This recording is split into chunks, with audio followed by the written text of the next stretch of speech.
Hello, welcome to our mic share with Voices for Virginia's Children, Delegate Betsy Carr and Bianca Myrick, the founder of Pretty Purposed.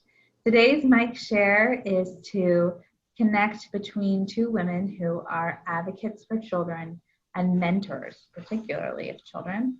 We have Delegate Carr, who represents the city of Richmond and has been a longtime mentor with the MICA initiative in Richmond, and Bianca Myrick, the founder of Pretty Purpose, another mentoring program and opportunity for girls in South Richmond and Petersburg area. So we're excited to get to turn over the mic and do the mic share today on what you'll hear from both Bianca and Delegate Carr. Thank you for being with us today. I'm going to hide and turn things over to Delegate Carr. Thank you, Emily. As you said, I'm Betsy Carr, and I'm so delighted to be here with Bianca for us to share our stories and our hopes and our dreams as we move forward. I think even though on appearances we may appear somewhat different, we have a number of similarities. I think maybe we could just mention our backgrounds, where we grew up. I know we're both mothers. You have a son, I believe, who's 9 years old. I have three that are a little bit more than 9 years old, and I have grandsons. But you know, having that parent experience is just a wonderful opportunity and experience in life. I had the privilege of working with something called the MICA Initiative, which is what our church started a number of years ago, and we were actually partnering with a school in the East End, Woodville Elementary School, and we had a mentoring program helping children in the school there and working with their parents and teachers and so forth. But that actually is what led me to where I am today, because that eventually led me my experience in the public schools, both with Woodville and then helping other schools and faith communities develop partnerships. Then that led to me wanting to do more for schools and going on the school board. And then that led to the General Assembly, where I thought, working on the state level would even provide more possibilities for me to help in education and help our young people. Tell us about you, Bianca, because I know you have such an interesting background. Right. Thank you. So I grew up in Petersburg. I attended school in Petersburg. I'm a graduate of Virginia State University. After I graduated, I went on to get my master's at VCU. So Richmond, Chesterfield, Petersburg is very much home to me. I have actually been a teacher for 10 years. I taught in Petersburg Public Schools, Chesterfield County Schools. I've taught 4th grade, 5th grade, 6th grade, very much a middle grade type of teacher.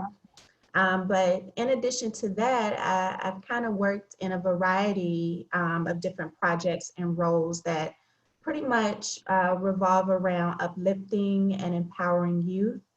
I am a technical assistance consultant for Mentor VA, so I do work with different programs on building their mentoring programs. In addition to that, I'm an adjunct professor at Virginia State University, where I work with freshmen basically on just building their life skills. The course that I teach is very much a course that's designed to help them be successful in college and help them be successful in life. Wonderful. I've also worked on different projects with the university revolving around STEM, girl empowerment camps, and things like that. Mm-hmm. But of course, the heart of my work is being the founder of Pretty Purpose. So we're a nonprofit organization that provides mentorship and a variety of activities to adolescent girls that pretty much promotes their physical, social, and emotional development. Mm-hmm. Yeah, so that's definitely where my heart is. And I started the organization basically because, as a school teacher, I noticed that children particularly needed so much more than academic support. They need that social and emotional support. When I was in elementary school, I had a mentor, and she was very special to me.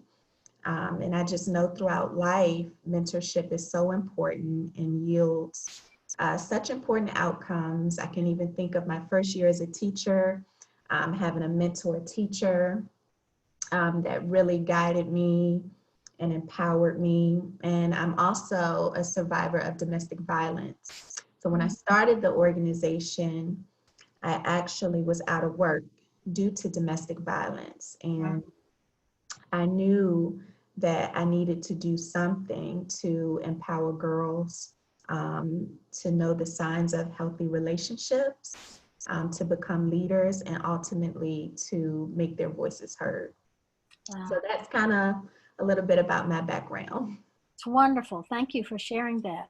Absolutely. I know the importance of, as you mentioned, the importance of mentoring for the young women that you do, and your connection with Virginia Mentoring. I too worked with Virginia Mentoring and know what good work they do and how important they are. Just the idea of mentors is so important because everyone, no matter who you are, where you come from, it's so important to have one adult who takes time, listens to you, responds to you, supports you. And that just makes such a difference. And I know in our MICA initiative, we just had a number of instances where our children didn't have any other, they had parents who care or a parent who cared or whatever, but they didn't have any, somebody was taking special care, coming once a week, helping with their homework, listening to their problems and stuff like that. And I think, I've heard over and over again, you never know the impact that kind of mentoring can have, even if it's 1 or 2 years. Later in life, those people will come back and say how much that mentoring means. Absolutely. I know we've had one young lady in particular. She's being raised by her grandmother, and she's been with us for 3 years. And her grandmother just shared with us how she used to be the shy, sort of withdrawn girl, and how over the years, she's really just become more open, more willing to take risks, more willing to meet new people, and how they have actually become closer. So, I mean, that's why we do what we do, is we want our girls to have a voice. We want our girls to feel empowered, and we want our girls to take risks. Excellent. That's another, it shows again how the mentoring mitigates risk from stress from folks from risky, having backgrounds that have difficult experiences in them and so forth. And that's another thing Voices brings in, the whole thing about trauma-informed education, trauma-informed. The people that help our young people, the people who mentor, if they're aware of things like how trauma informs the activities, the behaviors of children, and then therefore the helpers can be informed about why children are acting a certain way or something because of the trauma that they've experienced. That's so important. Yeah, so I think it's great that you brought that up. We are very big on trauma-informed care at Pretty Purpose. All of our mentors are trained in trauma-informed care, and we use social emotional education to kind of frame what we do when we do our group mentoring sessions. But like you said, trauma-informed care and building resiliency is really like the antidote to those adverse childhood experiences. Yes. That some of our girls may have experienced, and that children everywhere experience. So we strongly believe that. And I think what that looks like is just making sure we have systems and programs, and making sure that everyone that comes in contact with children, kind of have that trauma-informed lens. Yes. And that, kind of spreads out into the bigger picture now, because we're talking about support and reform for our police and law enforcement and so forth, you know, and having trauma-informed training for them makes it so that they're able to do their jobs and responsibilities much better. So it's a big, big issue.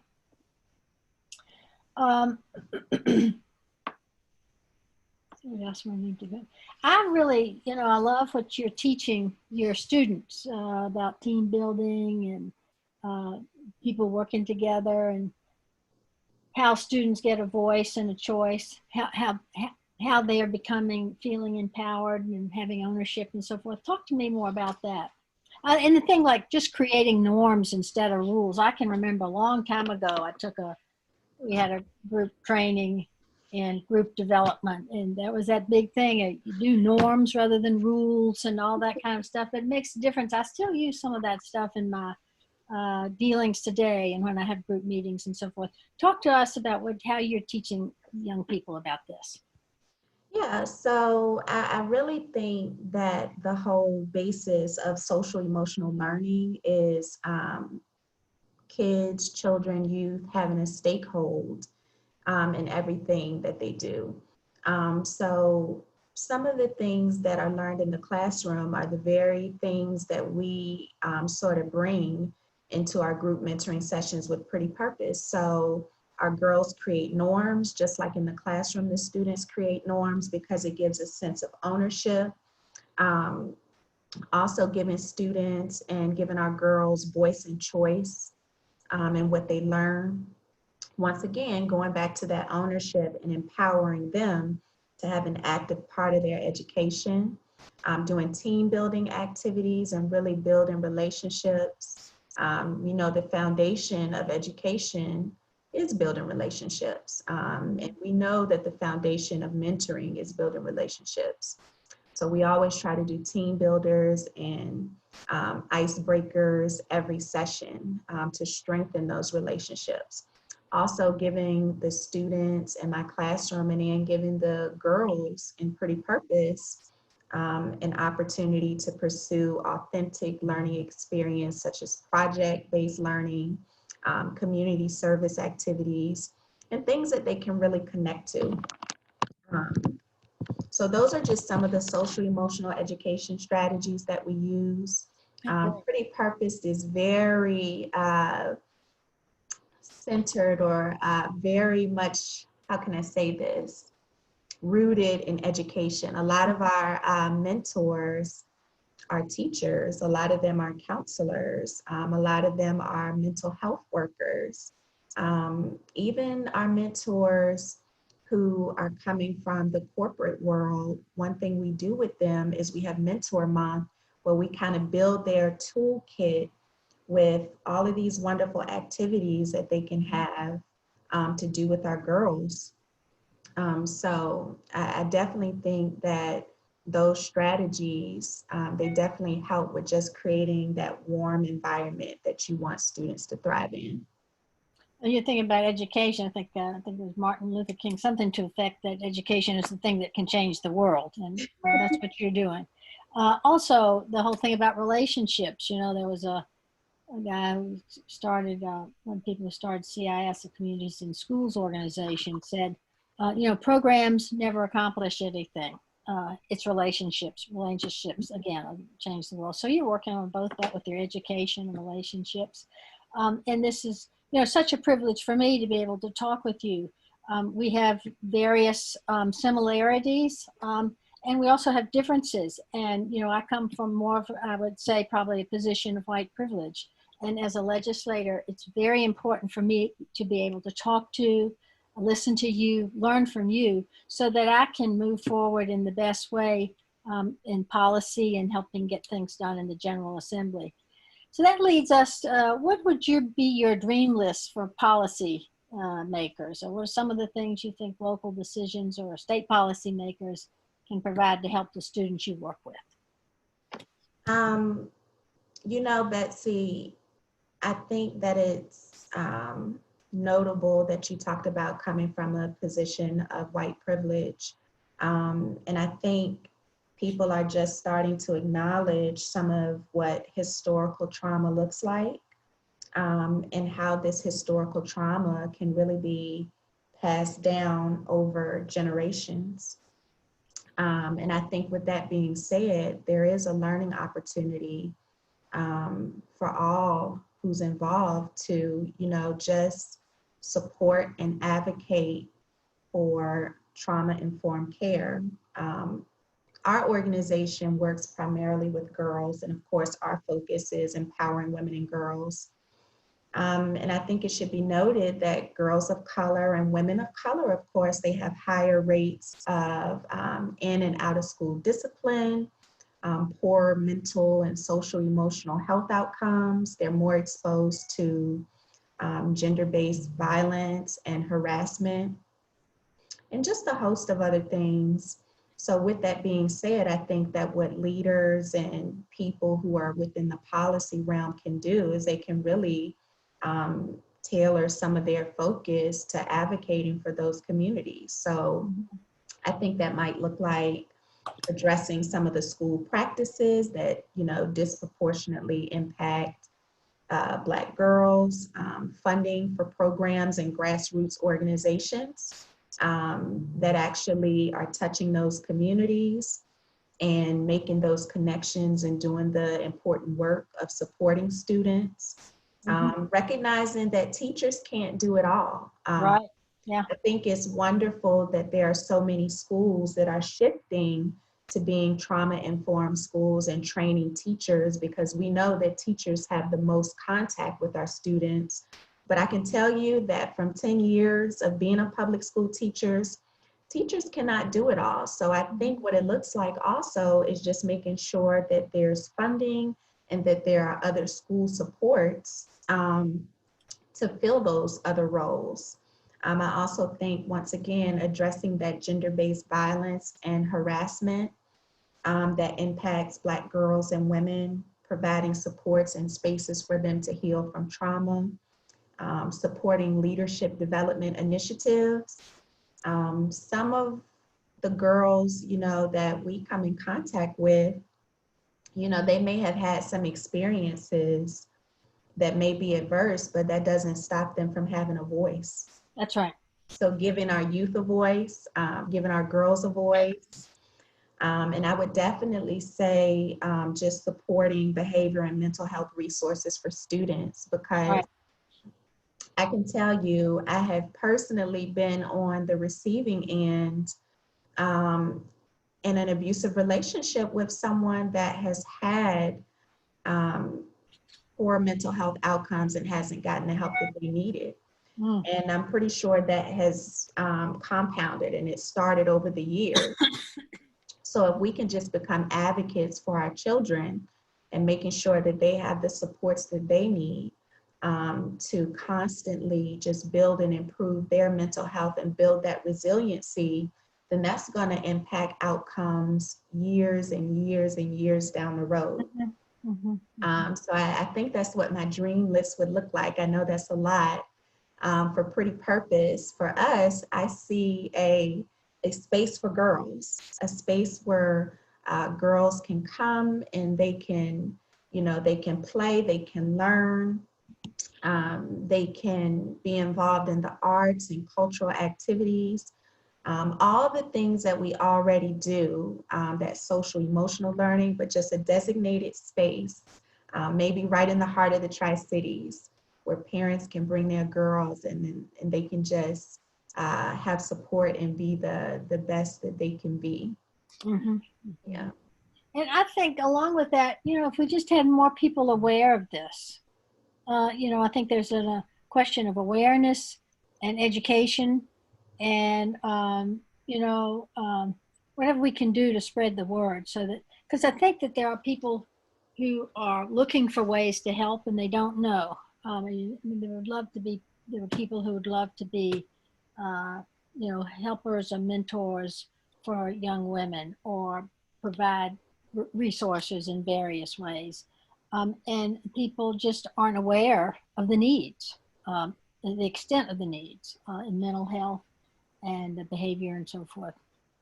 Absolutely. And now, you know, with the pandemic, our students have been out of school for an Yeah. extended period of time. Mhm. A lot of them are going to be doing the virtual learning. And, you know, we know that it's It important is. to have that connection. We're all relational people. So I think now that parents, I mean, both of us are parents. Mhm. I think parents and others, they need the support of organizations doing this work more than ever to provide those social experiences as well. Mhm. Anything else? Any last words for our viewers, people who Um, participate?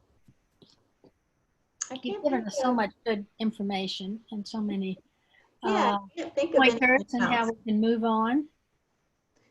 I think that, you know, those who are looking to help, specifically girls of color or specifically students or our youth, maybe support those organizations. I sign up to volunteer to be a mentor. Mhm. I know that we're recruiting mentors right now Great. for our upcoming program. If you're not looking to volunteer your time, you can definitely donate. There's so many wonderful Is there a organizations. way people can contact you right now? I mean, have you got a website or what? You want to put that out there? Yeah, so our website is www.prettypurpose.org. Okay. You can go to the website if you want just to find out more information about us. If you want to sign up to be a mentor or volunteer to host a session, or if you want to donate um, to our organization so we can keep doing the work that we do. Excellent. Excellent. Well, Bianca, it's just been a real privilege to be able to talk with you and learn from you. And thank you. I hope we can keep up our relationship and continue do some work together through the years. Thank you, Betsy. It's been great. Thank you. And thanks to both of you. I think Bianca did a great job of demonstrating how powerful it is to tell your story and how to testify and advocate to our local elected officials and state elected officials. And that's really what we want for everybody to have the opportunity to do. We have more information up on our website at vakids.org about some of the bills and budget initiatives that are in front of our General Assembly coming in August for the special session. So hope other people might find things and on their dream lists as well as part there, and we'll have a chance to speak up on those initiatives too. So thank you for sharing your stories today. Really Thank you. appreciate it. And we'll sign off.